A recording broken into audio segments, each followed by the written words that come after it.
Yo no te creo. Tú no eres nadie para asustarnos así. No caeremos en tus juegos. Tú no me das miedo. Yo puedo hacer lo que ni te imaginas. Te lo demostraré con ellos para que no me faltes al respeto.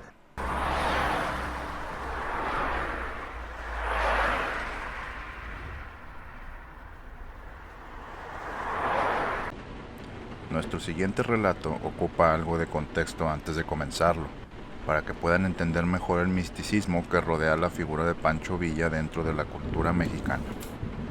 Pancho Villa, uno de los protagonistas de la Revolución Mexicana, solía dividir las opiniones de sus contemporáneos.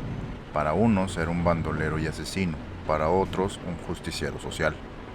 100 años después de su participación en la lucha que derrocó al dictador Porfirio Díaz, el llamado Centauro del Norte ha sido elevado, sin embargo, casi al unísono a la categoría de héroe nacional y de poderoso espíritu protector. En el norte de México, los fieles de un culto sincrético invocan su alma, le rezan y le entregan su fe en espera de que cumpla algún milagro. Ello pese a que el revolucionario está muy lejos de la beatificación. Desde hace unos 5 años en esta región hay un auge de médiums que reciben el espíritu de Pancho Villa dentro del culto al Niño Fidencio, un santo popular no reconocido por la Iglesia Católica, contó una investigadora del Instituto Nacional de Antropología e Historia de México. Fidencio fue un famoso curandero de rasgos infantiles que vivió en la época postrevolucionaria en el norte de México. Al morir fue santificado en la devoción popular, aunque no por el Vaticano. Su culto tiene elementos de espiritismo como el trance y los médiums, quienes reciben las ánimas de gitanos, santos católicos e incluso de figuras célebres como Sor Juana Inés de la Cruz o el mismísimo Villa. En los ritos de curación, cada médium tiene su propia indumentaria. Quienes invocan el alma de Villa emulan sus gestos además de su atavío: botas, carrilleras, sombrero, pantalón café y pañuelo al cuello.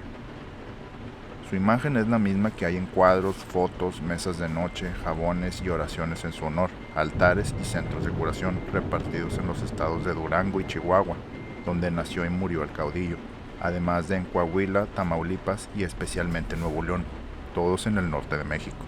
En ocasiones es posible incluso encontrarse con sus devotos en el sur de Estados Unidos, donde residen importantes poblaciones de inmigrantes mexicanos.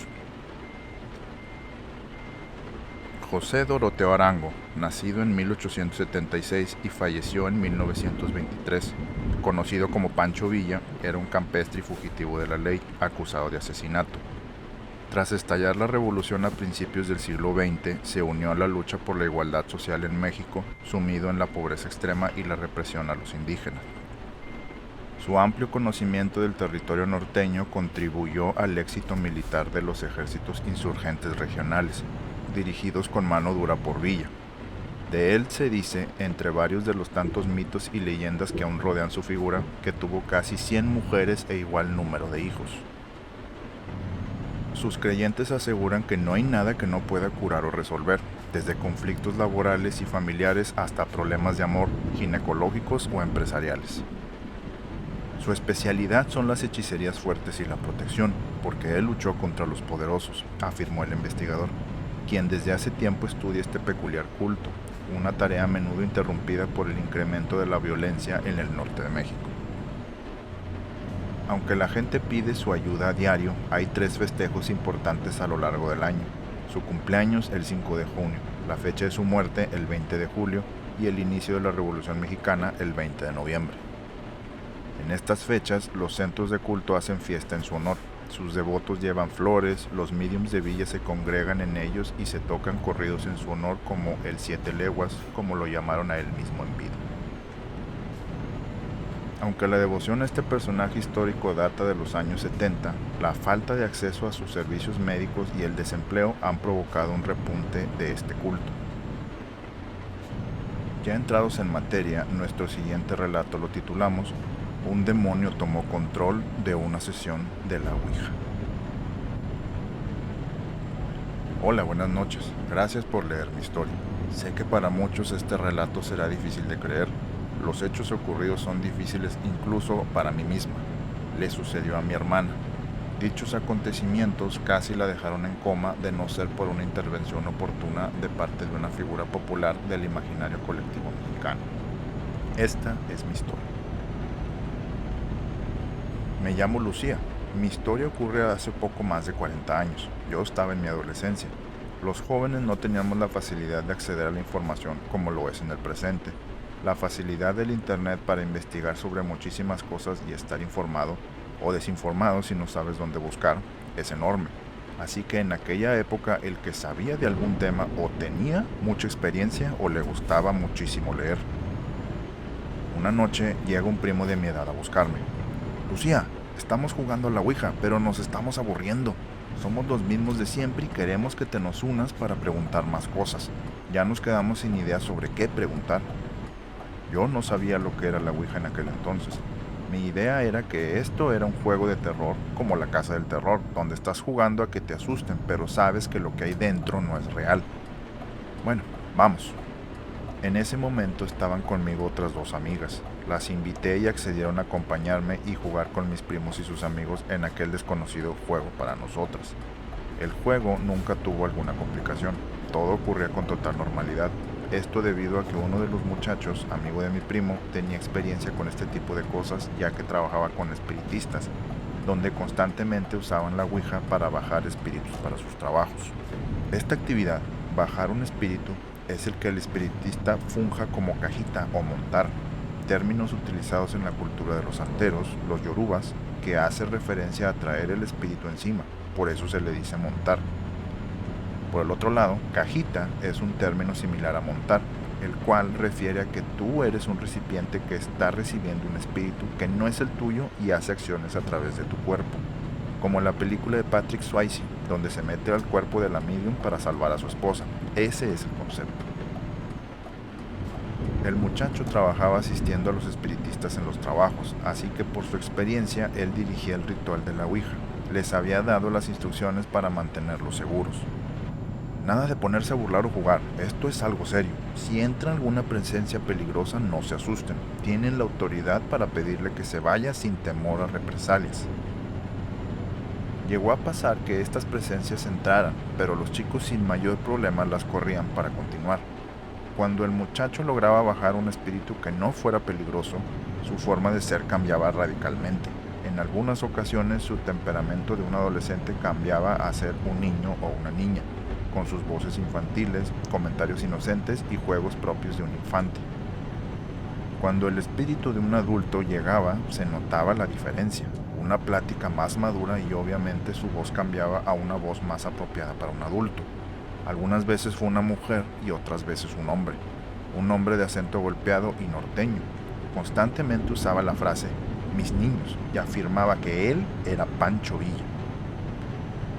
Yo ante esto, en ese momento y por desconocimiento del tema, pensé que el muchacho estaba jugando, actuando a ser todas esas personas. Pasaron unos minutos y de pronto noté como de nuevo el muchacho cambió. Estaba hablando como mujer y cambió a un tono de hombre, áspero y recio, de nuevo. ¿Quién eres?, le preguntó uno de mis primos. Iba pasando y noté la luz, el espacio para entrar, y ya llegué y van a hacer lo que yo diga, respondió aquel espíritu a través del muchacho. Inocentemente todos continuamos haciendo caso de lo que esa cosa decía. Como el espiritista no estaba espiritualmente con nosotros, no podía guiarnos y decirnos que eso no debíamos hacerlo para posteriormente pedirle que se marche aquel espíritu. Seguimos las indicaciones. Aquel ente pidió estar en medio, los demás alrededor de él tomados de las manos. Extrañamente, a mí y a otro muchacho nos dijo que nosotros no seríamos parte de esto y nos pidió salir del círculo. Nos sacó. Después, el resto de los muchachos tomados de las manos se sentaron y le pidió al otro muchacho que sacó conmigo del círculo que colocara un puño de sal en cada unión, dejara caer la sal encima en cada punto donde los muchachos juntaban las manos. Cuando terminó de colocar la sal,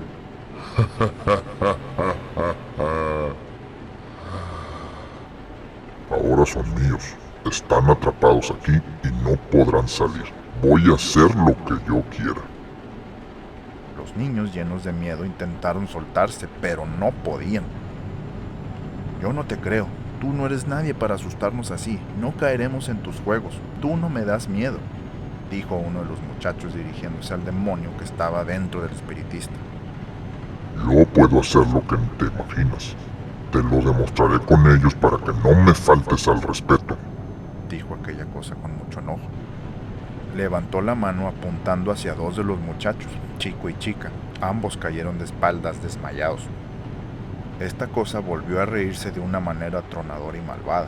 Una de las chicas que había caído era mi hermana. Estaba inconsciente. El círculo dejó de tenerlos atados. Mis primos y yo intentábamos hacer reaccionar a mi hermana y los demás atendían al otro muchacho. En ese momento, tras todo el alboroto que se escuchaba en la habitación, entró uno de los santeros para quien el chico del ritual trabajaba.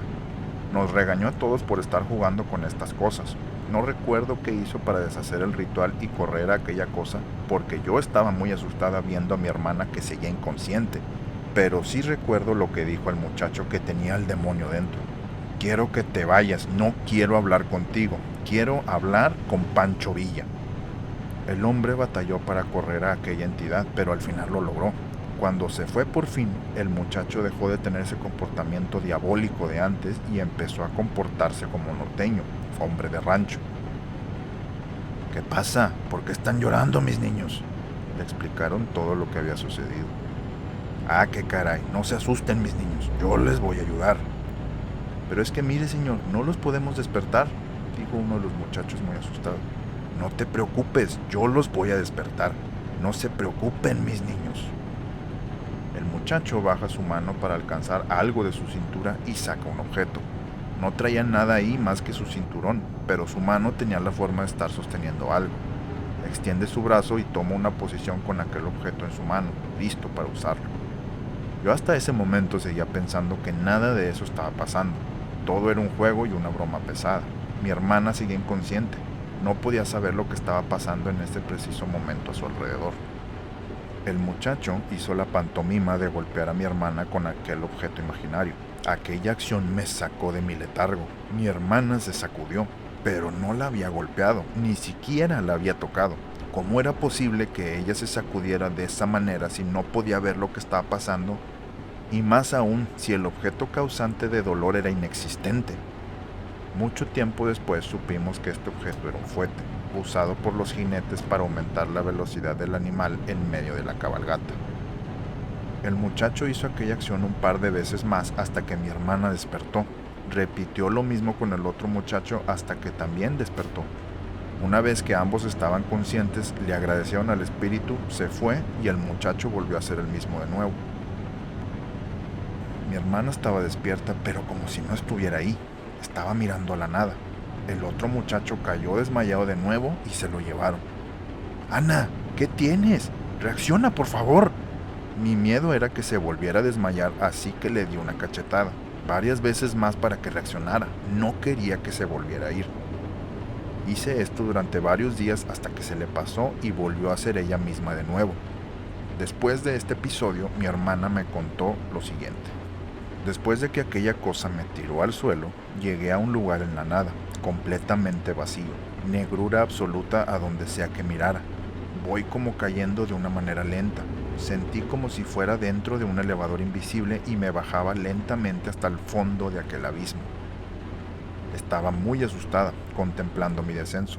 No sé cómo explicar, pero de entre toda esa negrura pude notar una especie de hueco al fondo, hacia donde me dirigía, como una cueva. En ella estaba una mujer, sentada, rubia de vestido blanco, muy bonita. Solo estaba ahí sentada sin hacer nada. De pronto sintió mi presencia y volteé hacia su izquierda, hacia donde yo estaba bajando. Aquella mujer estira la mano en dirección hacia mí. Cuando veo esta acción, mi instinto fue de estirar la mano también para alcanzarla. No entiendo por qué lo hice. Cuando nuestras manos se tocaron, aquella mujer me agarra y me jala hacia el hueco. Ella logra salir y sube hasta que no la pude ver más. Quedé atrapada, no podía salir. De pronto algo me despertó y unos segundos después volví a aquella cueva en el fondo del abismo. Volví de nuevo con mi familia y regresaba otra vez a aquel abismo. Así múltiples ocasiones hasta que por fin ya no me veía arrastrada de nuevo a ese lugar. Así múltiples ocasiones hasta que por fin ya no me veía arrastrada de nuevo a ese lugar. Mi hermana fue liberada de aquella prisión por Pancho Villa. Los golpes de su fuete la liberaron, pero era tan fuerte lo que aquel demonio lanzó que se veía arrastrada de vuelta al abismo. Pero yo nunca la dejé irse, siempre estuve al pendiente de ella durante días hasta que por fin esos episodios se fueron. Sin la ayuda de aquel personaje histórico, mi hermana probablemente habría quedado en ese estado de desmayo por siempre.